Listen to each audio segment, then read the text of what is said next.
आज हम बात करते हैं क्या पूर्णांक भी परिमेय संख्याएं होती है या नहीं होती है। सबसे पहले आपको परिमेय संख्या के बारे में पता होना चाहिए कि परिमेय संख्या क्या होती है।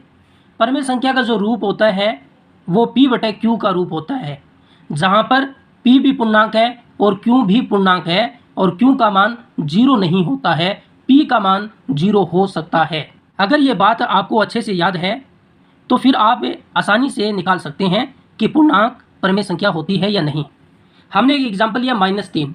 -3 एक पूर्णांक होता है, क्या ये परिमेय संख्या है या नहीं। देखो, हमें रूप चाहिए था p/q का, लेकिन यहाँ पर सिर्फ -3 एक ही संख्या है, लेकिन यहाँ पर p और q दो संख्याएं हैं। तो क्या अब भी ये परिमेय संख्या है या नहीं। तो गणित में हम जो संख्या नीचे नहीं लिखी हुई होती है उसके नीचे हम 1 लिख देते हैं, तो कोई फर्क नहीं पड़ता, क्योंकि -3 में 1 का भाग देंगे तो -3 ही आएगा। तो अब ये p/q का रूप बन जाता है। अब हम देखते हैं कि यहाँ पर p का मान तो -3 है और q का मान 1 है। ये कहता है कि q का मान 0 नहीं होना चाहिए, q का मान 1 है, 0 नहीं है। p का -3 है, माइनस हो सकता है और प्लस भी हो सकता है, और p का मान तो 0 भी हो सकता है, क्योंकि पूर्णांक में माइनस की संख्या, 0 और प्लस की संख्या तीनों संख्याएं शामिल होती है। तो इस तरीके से ये p/q का रूप बन जाता है और यह एक परिमेय संख्या है। तो -3 एक पूर्णांक है जो कि एक परिमेय संख्या है। आगे हम बात करते हैं क्या 0 भी एक परिमेय संख्या है।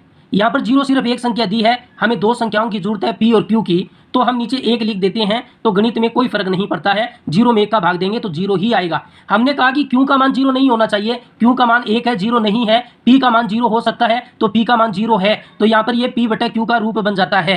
अतः 0 भी एक परिमेय संख्या है। ये 2 पॉइंट आपको याद रखने हैं। शून्य एक परिमेय संख्या होती है। संख्या शून्य न तो धनात्मक परिमेय संख्या है और न ही ऋणात्मक परिमेय संख्या है, ये भी बात आपको याद रखनी है। अगला प्रश्न दिया है क्या -3/-5 एक परिमेय संख्या है। हम p/q से तुलना करेंगे। यहाँ पर p का मान -3 है और q का मान -5 है। तो अब हम देखेंगे कि p और q दोनों पूर्णांक है या नहीं। -3 भी पूर्णांक होता है और -5 भी पूर्णांक होता है, तो यह एक परिमेय संख्या है। हम दूसरे तरीके से भी कर सकते हैं कि ऊपर वाले माइनस को नीचे वाले माइनस से कैंसिल करके 3/5 लिख सकते हैं, जो कि एक भिन्न बनती है और एक भिन्न परिमेय संख्या होती है। तो इस तरीके से यह एक परिमेय संख्या है। आपको ये बात ध्यान में रखनी है कि सभी परिमेय संख्याएं भिन्न नहीं होती है, परंतु प्रत्येक भिन्न परिमेय संख्या होती है। भिन्न चाहे कोई भी हो, वो हमेशा परिमेय संख्या होगी, लेकिन सभी परिमेय संख्याएं भिन्न नहीं होती है।